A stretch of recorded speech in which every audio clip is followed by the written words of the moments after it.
And it's supposed to be angled a specific way, or is it? You can try to angle it up or angle it sideways, but as long as that's on the nose, that's all that matters.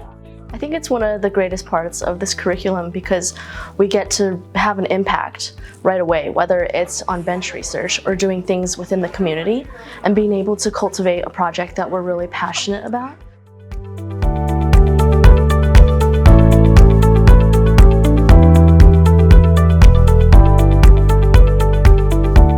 We are going to spend the next few minutes talking about recognition of opioid overdoses, what that looks like.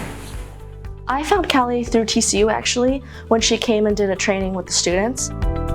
And that deploys that naloxone into the nose and it just kind of mist, real fun mist.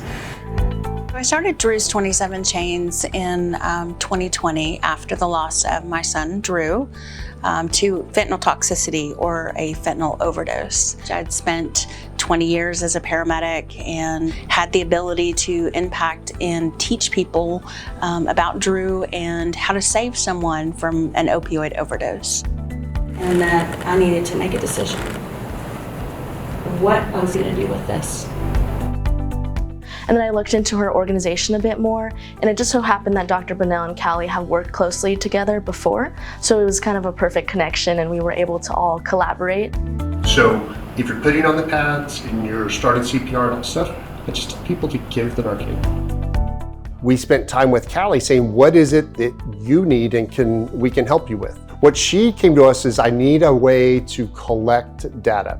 And then Angel and Callie and I were brainstorming, and then we hit on QR codes as the easiest for the first responder to just do and send, and then putting the incentive in there that if you click on that QR code and say what happened, we send you 2 more free doses. There's so much data that can be drawn from these situations that will help others.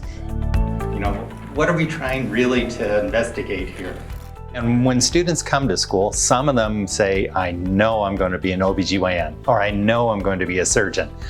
And more than half of them change their mind. But what they don't always think about is, if I can choose a project that I'm passionate about, interested about, and really want to do, that's going to be with them for all 4 years and possibly beyond school. And be able to follow through all of it through 4 years and make all those connections, I think is something super important. And ultimately it's going to do something like make us a better physician.